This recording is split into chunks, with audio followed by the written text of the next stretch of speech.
Assalamualaikum warahmatullahi wabarakatuh. Perkenalkan, nama saya Ijol Ahmad Mubarok, program studi Pendidikan Teknologi Informasi Universitas Muhammadiyah Tasikmalaya. Selanjutnya di sini saya akan menjelaskan atau memaparkan mengenai keterampilan dasar mengajar. Nah, pengertian keterampilan dasar mengajar. Keterampilan dasar mengajar dapat diartikan sebagai sekumpulan pemahaman atau pengetahuan baik secara teori maupun penerapannya yang wajib dikuasai oleh seorang guru atau pendidik.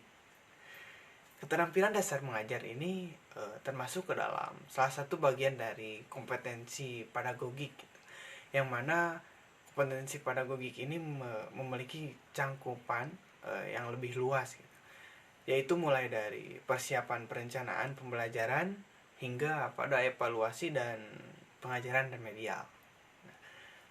Seorang pendidik dituntut memberikan pembelajaran yang bermakna, pembelajaran yang melibatkan siswa secara aktif dan mampu berpikir kreatif demi perkembangan pengetahuan siswa untuk mencapai cita-cita mereka di masa depannya.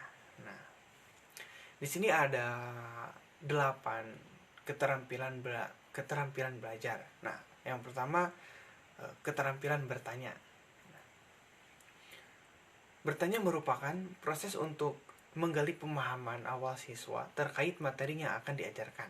Nah, demi untuk melatih kemampuan berpikir siswa, bertanya dapat dilakukan untuk hal-hal yang sifatnya ringan untuk dijawab. Nah, siswa yang lain dapat melakukan pengulangan terhadap jawaban teman.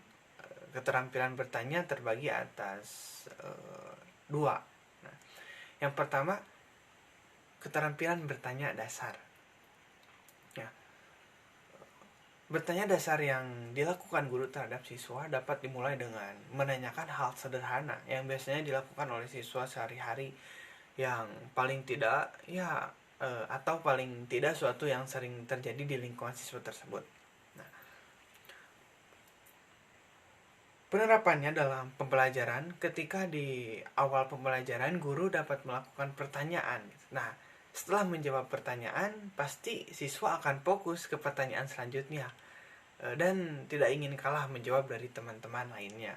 Nah, begitulah cara yang dapat dilakukan oleh guru dalam memperoleh perhatian siswa melalui bertanya dasar. Terus yang kedua, bertanya lanjut. Nah, bertanya lanjut adalah pemberian pertanyaan untuk kemudian mengantar siswa masuk ke dalam materi pembelajaran. Nah, dengan melanjutkan pertanyaan dasar tadi, guru dapat memulainya dengan pertanyaan kembali gitu. Nah, seperti itu. Nah, selanjutnya ada keterampilan belajar memberikan penguatan. Penguatan adalah bentuk respon atau tanggapan yang diberikan guru baik secara verbal maupun non-verbal terhadap perilaku siswa dalam pembelajaran. Perilaku siswa dapat berupa perilaku yang positif dan negatif gitu. Nah, namun pemberian pengetahuan ini bertujuan untuk menyampaikan pesan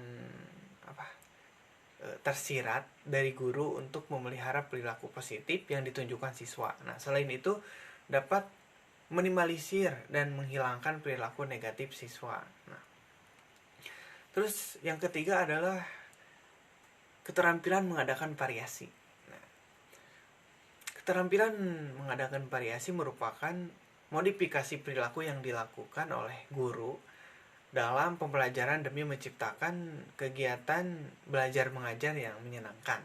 Nah, terus yang keempat ada keterampilan membimbing diskusi kelompok kecil. Nah, model pembelajaran saat ini lebih banyak mengarahkan siswa untuk belajar secara berkelompok. Contohnya, model pembelajaran kooperatif yang saat ini telah terbagi dalam banyak tipe. Gitu. Pembelajaran berkelompok juga merupakan salah satu variasi belajar yang banyak disukai siswa, gitu, karena bersama-sama dengan teman-teman. Nah, selanjutnya ada keterampilan mengelola kelas. Keterampilan mengelola kelas adalah keterampilan yang menuntut akan penguasaan kelas yang efektif dan optimal oleh guru demi tercapainya tujuan pembelajaran yang diharapkan. Nah, guru adalah pemimpin dan pengarah dalam kelas. Baik tidaknya kelas, aktif dan pasifnya siswa tergantung cara guru dalam mengelola kelasnya. Seperti itu. Nah, terus selanjutnya ada poin keenam, yaitu keterampilan menjelaskan. Nah, menjelaskan adalah proses penyampaian informasi secara lisan kepada penerima pesan. Nah, dalam hal ini adalah siswa. Nah, dalam pembelajaran, guru harus mampu menjelaskan materi yang akan diajarkan secara terstruktur gitu, atau sistematis dan efektif, agar siswa dapat menangkap dengan baik apa yang dimaksud dengan guru. Nah, poin ketujuh ada keterampilan membuka dan menutup pelajaran. Nah, yang pertama, membuka pelajaran. Nah, membuka pelajaran adalah mengawali kegiatan saat mau mulai pelajaran. Nah, tepatnya di awal pembelajaran. Di hari itu dengan penuh semangat gitu. Nah, berjalan lancar tidaknya pelajaran di hari itu tergantung dari awal yang diberikan oleh guru gitu. Apakah guru mampu menanyakan semangat di dalam atau semangat dalamnya atau tidak. Nah, yang kedua, menutup pembelajaran. Nah, penutup menjadi hal yang urgen gitu. Bagi seorang guru harus terampil melakukannya, karena di setiap berakhirnya pelajaran, siswa akan mengalami kelelahan, utamanya di akhir pelajaran atau pulang sekolah. Dan saya pernah merasakan yang seperti itu. Nah, yang kedelapan ada keterampilan mengajar. Nah, keterampilan mengajar perorangan dan kelompok kecil. Keterampilan ini adalah dasar dan mutlak yang harus dipahami dengan baik oleh seorang guru.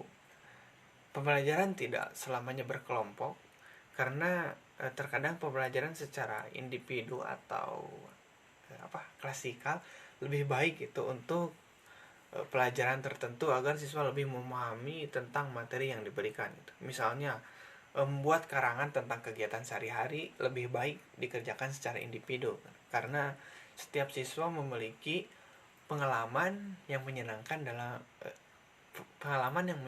berkesan. Nah, seperti itu yang dapat saya sampaikan dari materi tersebut. Mudah-mudahan ada manfaatnya. Assalamualaikum warahmatullahi wabarakatuh.